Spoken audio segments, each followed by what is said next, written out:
दिव्यानी व्यास और स्वागत है आपका जनता समाचार में। चलिए रुक करते हैं आज की खास खबरों पर। उत्तराखंड प्रदेश कांग्रेस के गढ़वाल मंडल प्रभारी गरिमा मेहरा दसोनी ने CMIE यानी कि centre for monitoring Indian economy की रिपोर्ट के खुलासे के बाद उत्तराखंड की प्रचंड बहुमत और डबल इंजन की सरकार के ऊपर धावा बोला है।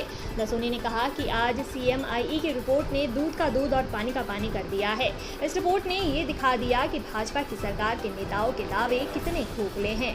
दसोनी ने कहा कि आज रिपोर्ट में इस बात का खुलासा हो गया है कि कांग्रेस ने जब 17 मार्च में सत्ता छोड़ी उस महीने प्रदेश की बेरोजगारी दर 0.3% थी, लेकिन जून 2017 से विजनलेस सरकार के चलते लगातार प्रदेश में बेरोजगारी दर बढ़ने लगी है। दसोनी ने बताया कि जिस तरह बेरोजगारी की कांग्रेस 0.3% पर छोड़ गई थी, वो लगातार सुरसा का रूप धारण करती चली आ रही है। भाजपा इसे कंट्रोल कर पाने में पूरी तरह से विफल साबित हुई है। दसोनी ने कहा कि इसे विडंबना ही कहा जा सकता है कि भाजपा को न राज्य चलाना आया है और ना ही सरकार और ना बेरोजगारी दर कम करना। दसोनी ने CMIE की रिपोर्ट का हवाला देते हुए कहा कि प्रदेश में बेरोजगारी का आलम भाजपा की सरकार में यहां तक बढ़ा है कि मार्च 2020 में बेरोजगारी दर बढ़कर 19.9 हो गई है और फिलहाल इतना बुरा हुआ कि सितंबर 2020 में तो ये दर देश के उच्चतम यानी 22.3% पर पहुंच गई है। यानी इसका सीधा सीधा अर्थ है कि प्रचंड बहुमत और डबल इंजन की सरकार बढ़ती बेरोजगारी दर को रोक पाने में पूरी तरह से विफल साबित हुई है। इस जुलाई 2021 में जो बेरोजगारी दर 3.2% थी, वो मात्र एक महीने में दोगुनी होकर 6.2% पहुंच गई है। और वहीं 3 बयान बहादुर मुख्यमंत्री इस प्रदेश में बेरोजगारी को दूर करने के बड़ी बड़ी बातें करते हुए देखे जा सकते हैं, लेकिन धरातल की जमीन हकीकत कुछ और ही है। दसोनी ने कहा कि इसीलिए कांग्रेस पार्टी ने प्रदेश के युवाओं से वादा किया है कि 2022 में कांग्रेस की सरकार सत्ता में आते ही उत्तराखंड राज्य को रोजगार के क्षेत्र में पूरे देश के एक मॉडल राज्य के रूप में विकसित करेगी। हर हाल को काम मिलाएगा, फिर चाहे वो सरकारी नौकरी के माध्यम से हो या स्वरोजगार के माध्यम से हो। यदि किसी को नहीं भी मिल पाई तो न्याय योजना के अंतर्गत उसे सालाना बेरोजगारी भत्ता दिया जाएगा। दसोनी ने कहा कि एक बात तो CMIE की रिपोर्ट ने साफ कर दी है कि रोजगार के क्षेत्र में प्रचंड बहुमत डबल सरकार की बिल्कुल भी फिसड्डी निकली। इसके लिए राज्य सरकार को प्रदेश के युवाओं से माफी मांगनी चाहिए।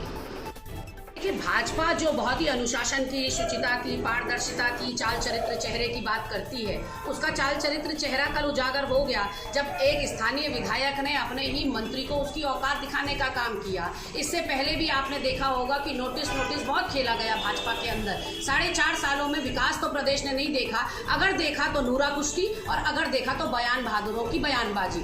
इसमें नूरा कुश्ती में आप देखिए कि किस तरह से कारण बताओ नोटिस प्रणव सिंह चैंपियन, देशराज कर्णवाल, रुड़की के मेयर, ऋषिकेश की मेयर, पूरन फड़त्याल, महेश नेगी, सबको दिया जाता है, लेकिन फॉलो अप नहीं किया जाता। कुंभकर्ण की नींद में भाजपा सो जाती है। किसी ने भी पलटकर कारण बताओ नोटिस का जवाब नहीं दिया, कोई कार्रवाई किसी के ऊपर नहीं हुई, निष्कासन किसी का नहीं हुआ। और तो और 6 साल के लिए निष्कासित प्रणव सिंह चैंपियन जिन्होंने उत्तराखंड और उत्तराखंड वासियों को गाली दी, उनको आपने मात्र 2 साल में आलिंगनबद्ध कर लिया। तो भाजपा ने खुद को आज प्रदेश के अंदर एक्सपोज कर दिया है। और कल सरे बाजार जिस तरह से लड़ाई देखने को मिली जो 2 जनप्रतिनिधियों के बीच में, वो अपने आप में बहुत दुर्भाग्यपूर्ण था, क्योंकि राजनेताओं का जो आचरण होता है वो अनुकरणीय और अनुकरणीय होना चाहिए युवा पीढ़ियों के लिए, ताकि वो राजनीति को अपना प्रोफेशन के रूप में चुन सके।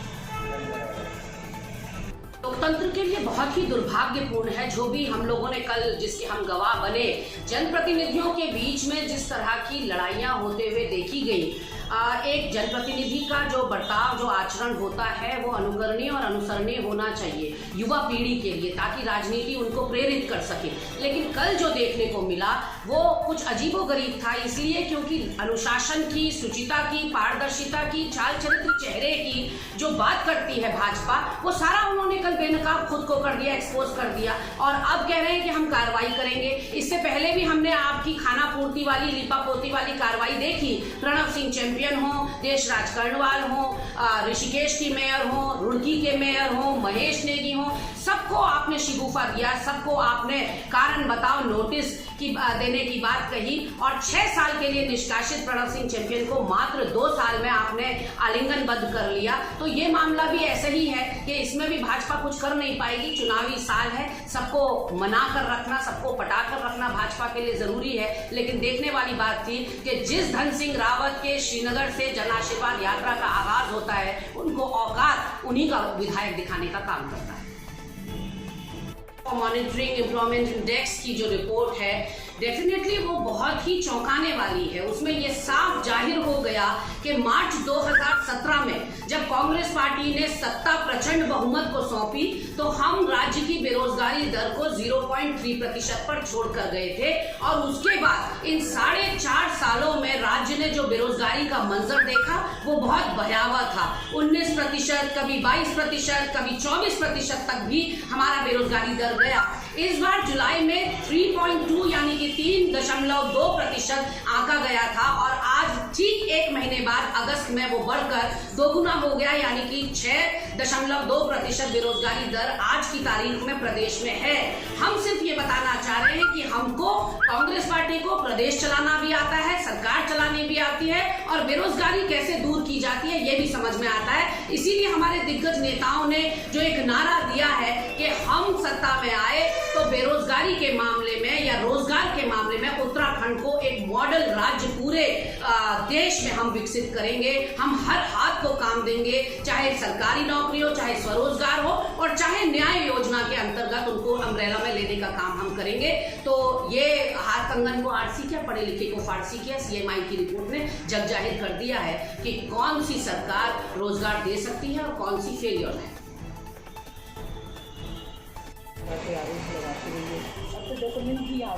देखिए, सीएमआई की जो रिपोर्ट आई है उससे साफ परिलक्षित होता है कि प्रदेश चलाना, सरकार चलाना और बेरोजगारी को मिटाना दोनों कांग्रेस पार्टी को ही भली भांति आता है। सीएमआई की जो centre for monitoring economic index की रिपोर्ट है वो जुलाई 2016 से शुरू होकर अगस्त 2021 तक का उन्होंने ब्यौरा दिया है, और उसमें साफ दिखाई पड़ रहा है कि मार्च 2017 को जब हम सत्ता सौंप कर गए थे प्रचंड बहुमत और डबल इंजन वालों को, तो राज्य की बेरोजगारी दर हम छोड़ के गए थे 0.3%, यानी कि 1% से कम।